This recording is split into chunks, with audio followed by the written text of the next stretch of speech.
Bab 3327 menggunakan manusia sebagai energi roh. Bunuh atau tidak bunuh? Raja Dosa belum pernah merasa begitu bingung seperti saat ini. Tidak membunuh pedagang curang ini akan menyebabkan masalah bagi dirinya ketika pedagang curang tersebut kembali. Membayangkan kekuatan mengerikan di balik pedagang curang ini, dia merasa kepala menjadi sedikit pusing. Bunuh, tetapi juga membawa risiko besar. Namun, segera dia teringat satu hal, yaitu, seperti yang dikatakan oleh Mileye, jika dia membunuh pedagang curang ini, dia dapat menyalahkan Mileye. Setelah memikirkan hal itu, di mata Raja Dosa muncul ekspresi yang licik dan dia langsung bergegas menuju pedagang curang tersebut.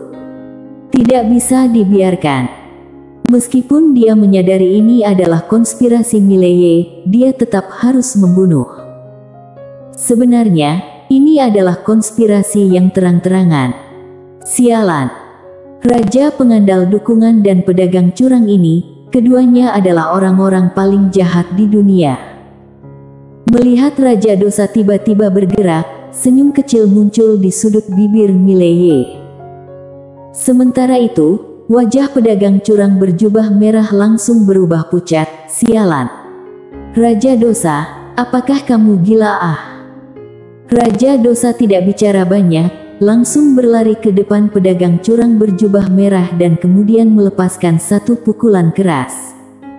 Ini adalah serangan tanpa ampun. Pedagang curang berjubah merah sangat terkejut.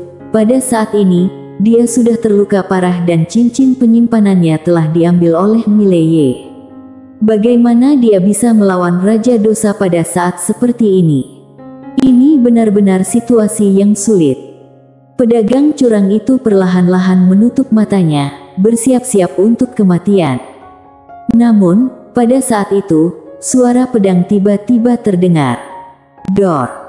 Kemudian, Raja Dosa yang baru saja mencapai depan pedagang curang berjubah merah langsung diseret mundur puluhan ribu yard oleh cahaya pedang yang tiba-tiba. Pedagang curang berjubah merah terpaku, dia melihat ke arah Mileye yang berada di sampingnya. Mileye tersenyum tipis, kemudian menatap Raja Dosa yang wajahnya sangat muram. Dia menatap tajam Mileye. Mileye melirik pedagang curang berjubah merah, cepat lari. Setelah mendengar itu, pedagang curang berjubah merah segera berbalik dan berlari. Setelah beberapa saat berlalu, dia tiba-tiba berbalik, memandang Mileye dan dengan tulus berkata, "Terima kasih." Mileye mengangguk, "Tidak masalah." Pedagang curang berjubah merah melirik Mileye sejenak, kemudian melihat Raja Dosa. Setelah itu, dia berubah menjadi cahaya dan menghilang di cakrawala.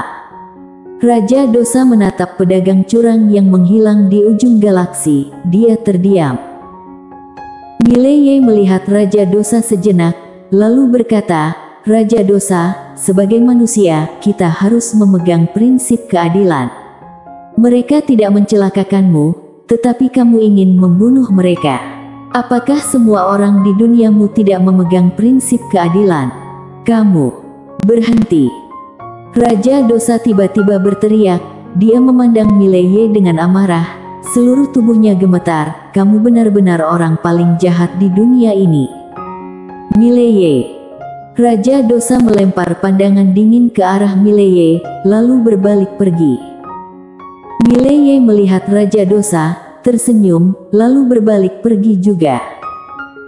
Dia tidak lagi menyerang, meskipun Raja Dosa sudah terluka parah, tetapi keadaannya juga tidak jauh lebih baik. Dia memutuskan untuk istirahat sejenak. Di puncak gunung, Raja Dosa memandang ke arah pergi Mileye dan penguasa tiada batas. Ekspresinya suram, tak jelas apa yang sedang dipikirkannya. Di samping Raja Dosa, pria berjubah merah berkata dengan suara berat, "Raja Dosa, para pedagang itu."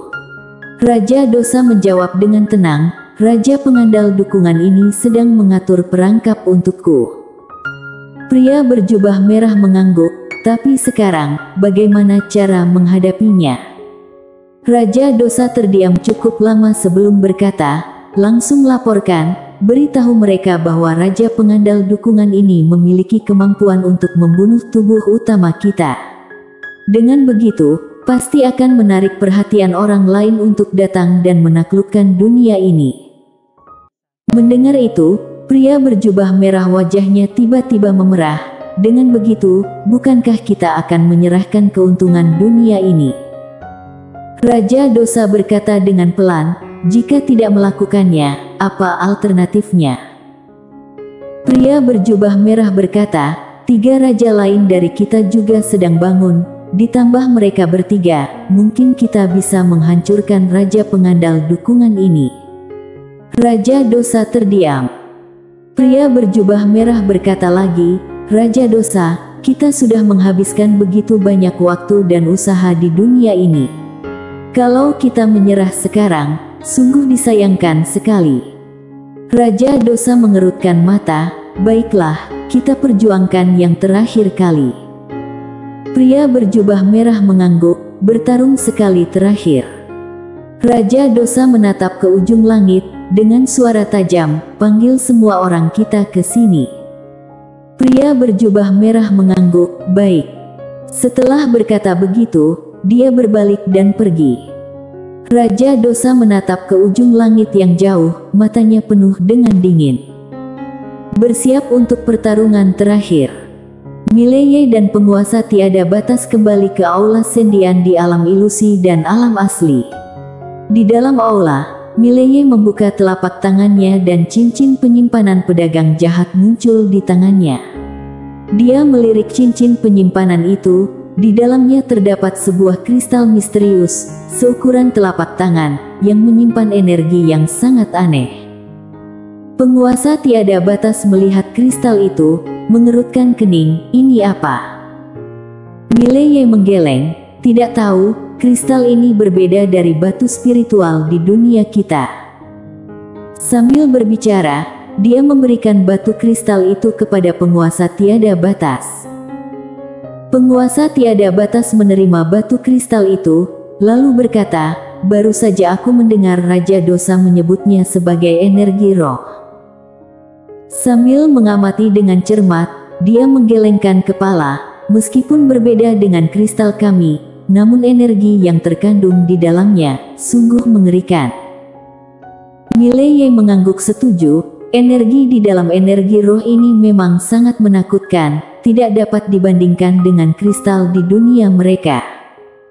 Tiba-tiba, penguasa tiada batas berkata, tanyakan pada pohon Dewa Taichu. Mileye terkejut sejenak, lalu segera memanggil pohon Dewa Taichu. Hampir saja dia lupa dengan makhluk itu. Ketika melihat energi roh di tangan penguasa tiada batas, pohon Dewa Taichu terkejut, energi roh. Mileye dan penguasa tiada batas saling pandang, lalu Mileye bertanya, kamu mengenalinya? Pohon Dewa Taichu mengangguk, aku mengenalinya. Itu energi roh dari dunia asli. Mileye berbicara dengan serius, dunia asli yang kamu sebut. Pohon Dewa Taichu berkata, dunia ilusi dan dunia asli sebenarnya terbagi menjadi dunia ilusi dan dunia asli. Orang-orang dari dunia asli menyebut dunia kita ini sebagai dunia ilusi. Mileye mengerutkan kening, dunia asli. Pohon Dewa Taichu mengangguk, secara spesifik, aku juga tidak tahu. Hanya tahu bahwa mereka tiba-tiba menyerbu dunia ini pada suatu hari dan kemudian segala sesuatunya menjadi seperti ini. Dengan memberi jeda, dia melanjutkan, namun, pemilik kebenaran agung seharusnya mengetahui asal-usul sejati mereka. Mileye menggeleng sambil tersenyum, pemilik kebenaran agung, orang itu entah kemana pergi. Pohon Dewa Taichu berkata dengan serius, ada kemungkinan bahwa dia sengaja menghindarimu.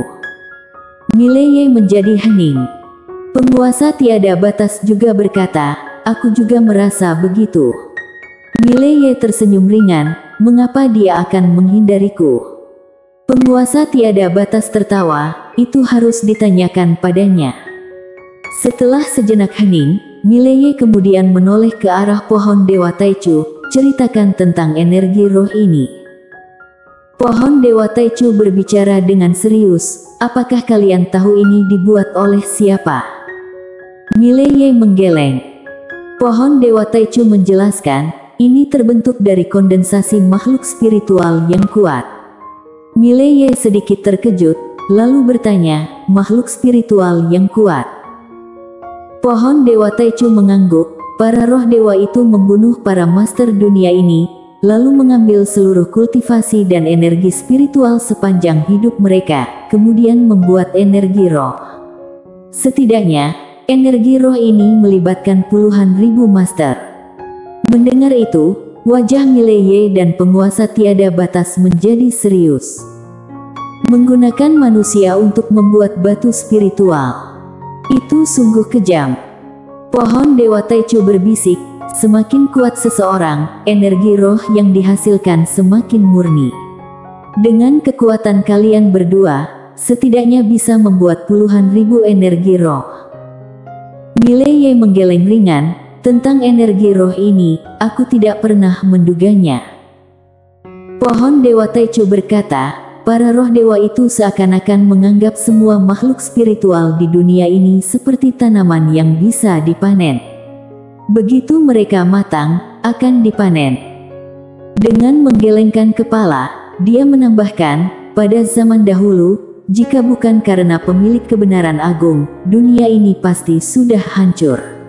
Tetapi kali ini, pemilik kebenaran agung mungkin tidak akan ikut campur lagi, karena dia sudah menyerahkan semua sekte Taoisme kepadamu.